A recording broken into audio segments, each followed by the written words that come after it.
คุณมันจับอยู่เชิงคุณตอนนั้นมันโปดอยู่เชิงคุณนายพรานกำลังจะยิง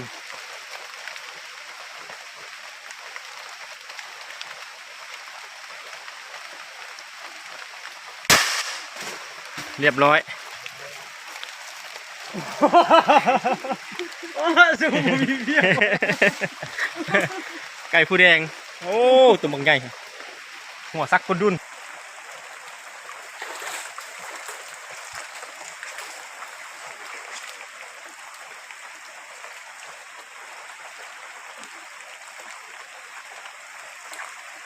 นายพรานกำลังจะยิงไก่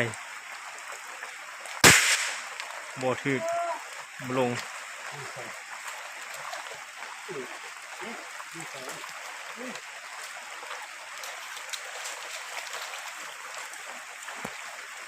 นายพรานวิ่งจัดการให้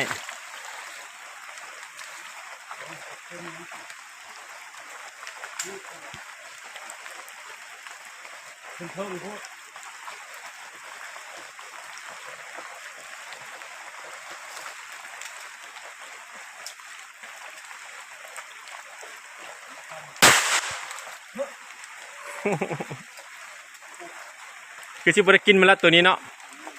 ไปมันกินมาแล้วตัวนี้นะจุ่มนอบุได้ชัดปลาก็จะกินนอเฮี้ยนี่แล้วนอกออกหลายจุ่มละ6-7นอยามนี้ นอเฮี้ย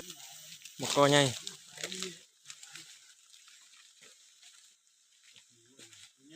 มากับทีมงาน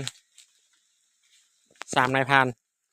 มันนี่ชิมานชัดอย่างบูฮู้แล้วมันนี่นะเลาะสักก่อนเจอมานหมูป่าเอานี่ก็ย่ำไหมบ่มันอยู่แคมทางพุ่นมีปลากังได้เนาะปลากังได้ห้วยนี่นะปลากังปลาข้อปลาดุกเลาะนี่ได้อยู่มีหม้อเนาะ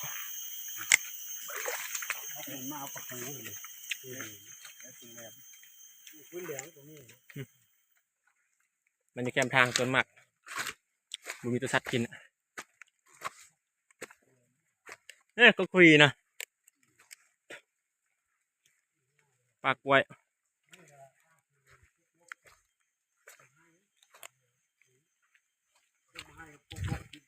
ยังเขาเลาะทางนี้หนทางจะเปลี่ยนหมดเขาเที่ยวตลอดบ่หนทางตอนเขาไปเมื่อวานนี้คันมันเป็นทางในนี้เนาะบ่เขาได้แลนด์นะหนทางย่างอย่างนี้สบายเป็นตะไปอีกอยู่อันนี้มันจะก้มคานพดเจ็บเอวโอ้นกเขาเกี่ยวมักยู่สุดได้เนี่ยอันนี้นะ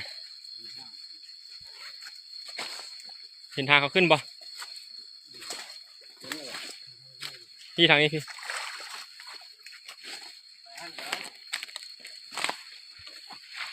โอ้ยามนั้นมาเนาะผิดตังเนาะ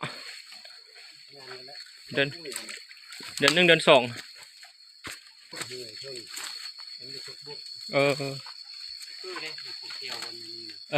ลองบ่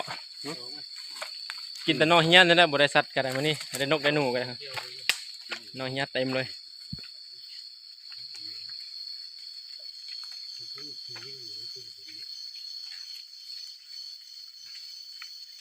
ต่อมึงนกก่อนนกเขาเขียว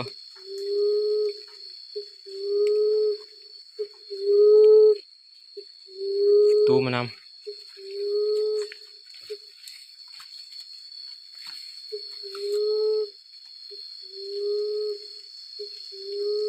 ลองเบิ่งเนาะเป็นปลาสลามของเท่านกเข้ามา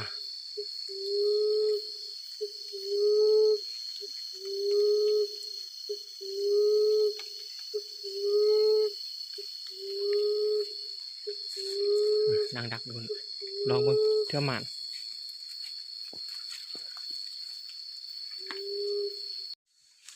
มันนี่โบมานสัตว์ก็จะได้กินนอนี่แหละตามเคยกินนอจำเจียวกะปิออกหลายว่านอกก็ได้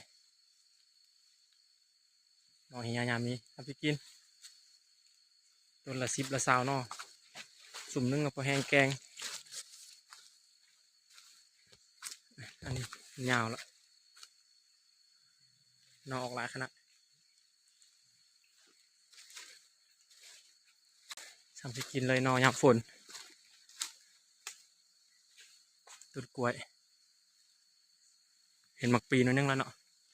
ว่าแมลงก็ได้กินนอกับต้นหมักปีเห็นแล้วต้มนอต้มหมักปีหมักปีก็ได้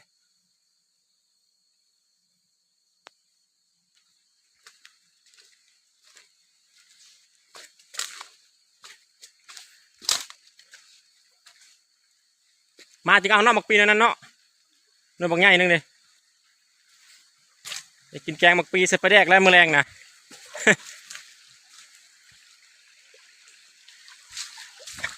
แล้วปลายำฝนนะอันนี้กันพี่น้องเราหาต้นหมากเราหาเบิ่งกระหอกกินมาก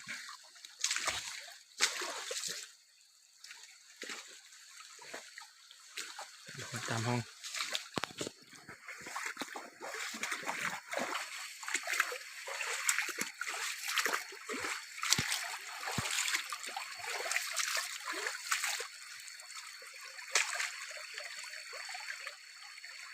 หานอ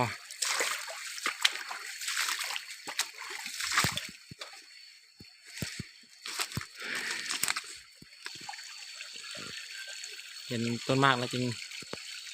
พอกันอีกบันนึงนะเราห้วยเนาะมันคือเจอหมูป่า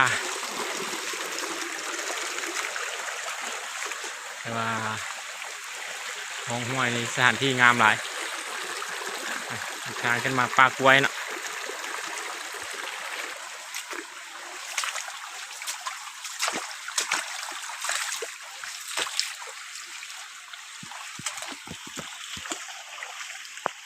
กับM100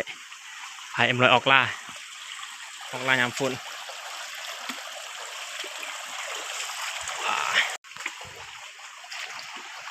โอ้หนอทำพิกินนอยี่ตะนอไปเจอหมูป่าจะผูกมากินนอเฮียนี่โอดเลยงามสวยงามว่ะ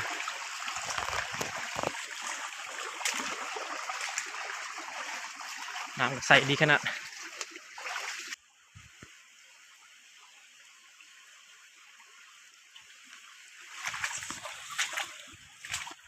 พิชิลันเป้าอยู่มานี่พิชิเบอร์ลั่นไก่ในพานเฮานี่ในตะพาย่างเลาะสมธรรมชาติไปนำกันนี่แหละเลาะสมห้วยสมห้องบรรยากาศกับฝนพายุเข้าช่วงนี้นะ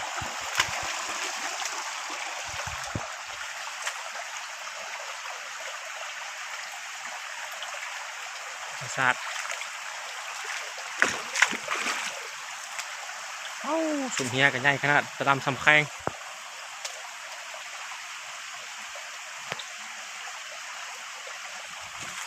ฮะหมดเลยงานไปถ่ายให้เบิ่งอีกงานที่งามเนาะทางตกตัดร้านหินทางเราชมธรรมชาติบ้านเฮายามฝน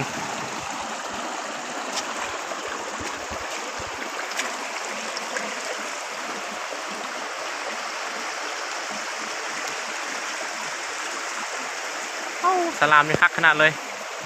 แต่เสียดายบุมีตัวซัดเน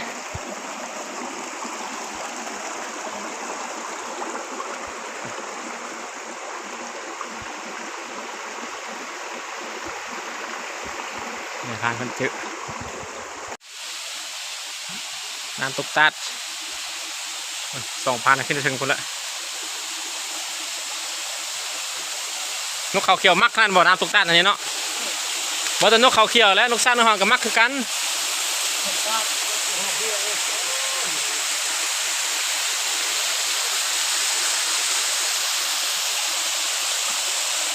ตกตัดตอนนี้เราเห็นไก่ลองดูตอนนี้เราเห็นไก่ป่าแล้วเนาะใน นายพรานกำลังขึ้นไป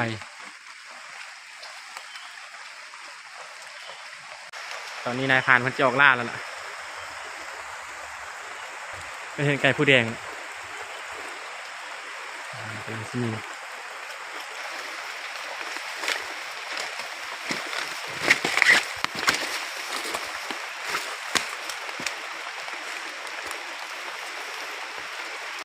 นายพรานมันกำลังสิลงมายิงไก่แล้ว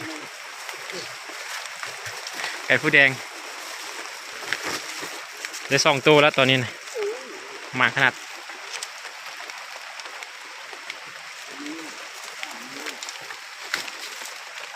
หุ่นมันจับอยู่เชิงคุณตอนนั้นมันโกรธอยู่เชิงคุณนายพรานมันกำลังยิง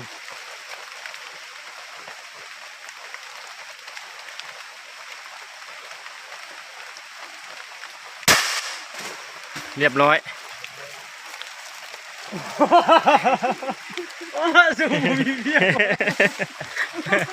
ไก่ผู้แดงโอ้ตัวมังใหญ่หัวซักคนดุนฮันก็ไม่เห็นวะกันเลยนี่ต้นเงี้ยนี่เนาะต้นนี้นะแก่หรอโอ้เห็นแต่เครือมันนี่เอาวะฮักไปก่อน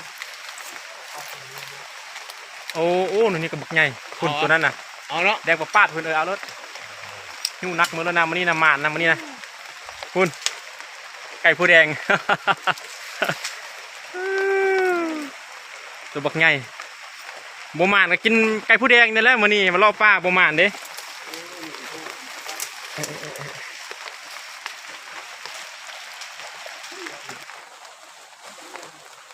เอารถเมื่อเรือฝนตกคำบ่ได้ออกมามันยาก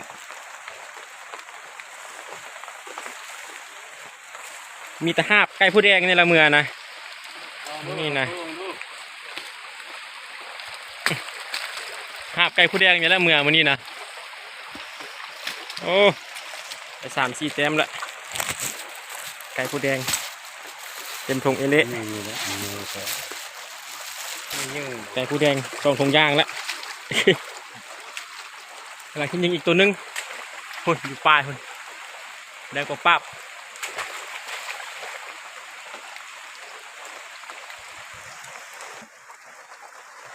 ในพานนี่มันที่หากินพอซ้ำนี้บ่ หากินง่ายโหดตีนี่นะ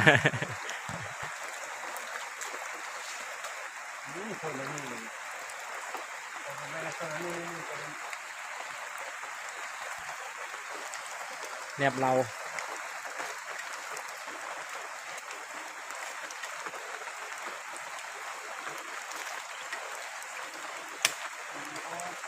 ยุ่ง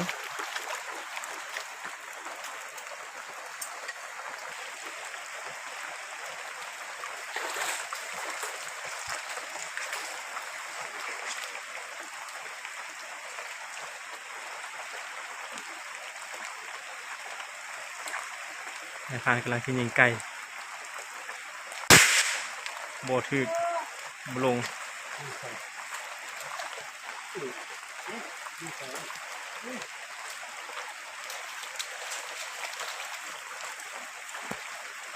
นายพรานวิ่งจัดการให้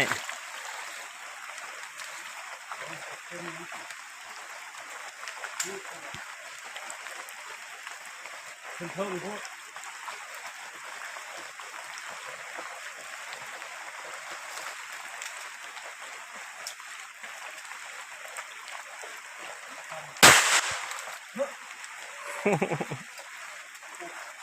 คือชิบะกินมาแล้วตัวนี้เนาะไปมากินมาแล้วตัวนี้นะนายพรานว่ายิงบุทึกแล้วก็เลยปัดปกเอาเลยเนาะ ปั๊มต้นเลยนายพรานว่า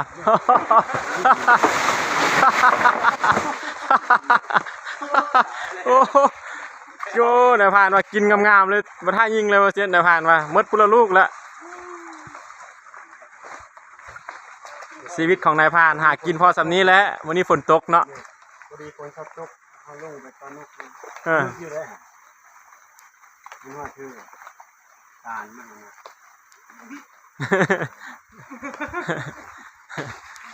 ยิงบุทึกหลายเท่าก็ใช้วิธีบักเลยเนาะวิธีโหดเลย อ่า มันจะมี อ่า